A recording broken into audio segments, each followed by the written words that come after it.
Have you ever found yourself clicking through the internet, falling into a space that feels like part ancient mystery, part conspiracy thriller, and part sci-fi novel?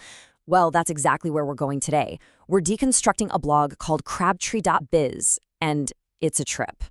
So this is the first thing you see when you show up. The author calls it the chronically online algorithm. It's this wild, chaotic jumble of symbols and emoticons, and you know what? It is the perfect welcome mat for the kind of digital rabbit hole we're about to dive into. All right, to get our bearings in this digital scrapbook, here's our plan. First, we'll get a guide to the blog's so-called algorithm. Then, we'll dig into the big themes. We're talking hidden spirituality, questioning, well, every official story, and a pretty intense vision for the future. And then, we'll pull it all together.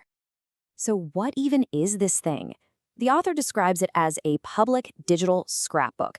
Basically, it's a live feed of them trying to process this constant flood of information, always looking for the hidden connections between, everything. And this list, which the blog calls the Interest Tornado, this is pretty much our roadmap. You can see it's all over the place, from ancient Jewish mysticism and Gnosticism to AI and the singularity.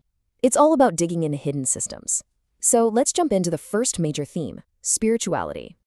Okay, a huge chunk of this blog is dedicated to esotericism. That's the search for hidden spiritual truths.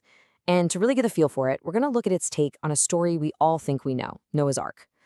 The blog asks a pretty simple question. What if the story we were told is completely backwards?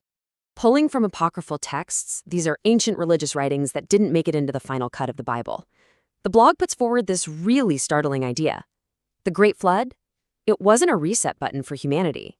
It was an elimination event, meant to wipe out Adam's entire genetic line. And this is where the narrative just gets flipped on its head. In this version, the objective isn't to preserve humans, it's to replace them. Noah isn't just some good guy who built a boat. No, he's presented as an angelic agent, basically an operative sent to kickstart a brand new, divinely engineered civilization on Earth. And the support for this comes from texts like the Dead Sea Scrolls. Get this. In one of them, Noah's own father, Lamech, is quoted saying his son isn't normal. He says Noah resembles the sons of the God of heaven and looks like he came from the angels, not from him. He even says his eyes lighted up the whole house like the sun.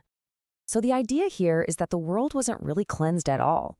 The blog goes into detail about how other supernatural beings and elements supposedly made it through the flood.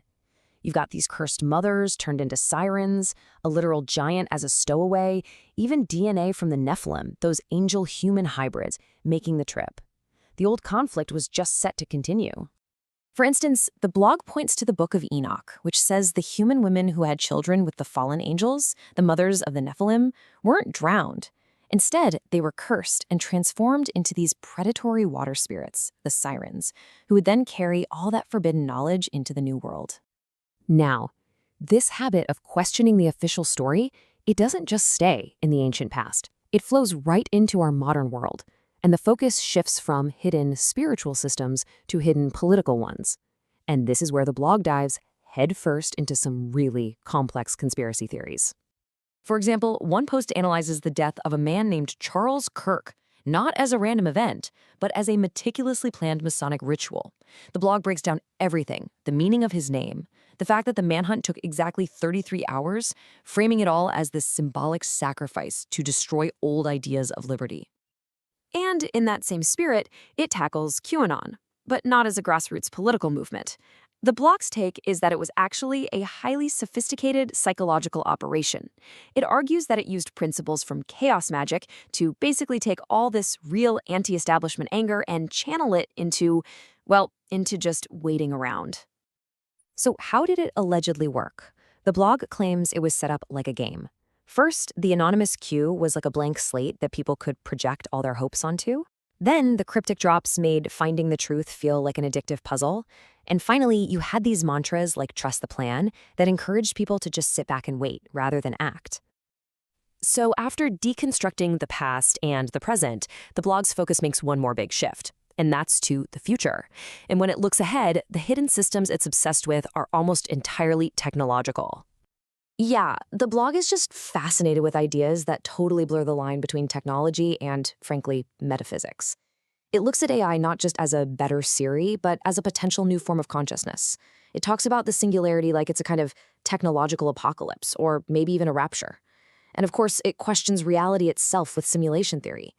For the blog, this isn't just tech, it's the next phase of spiritual evolution.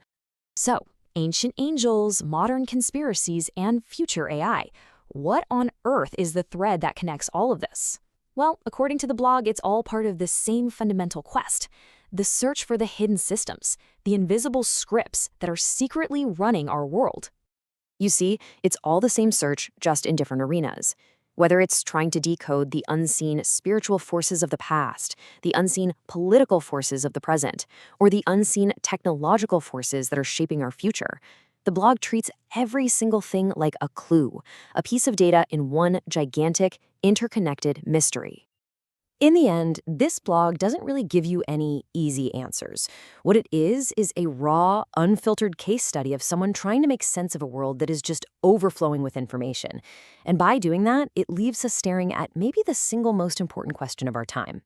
In an age where everything could be part of a hidden system, how do we even begin to figure out what's real?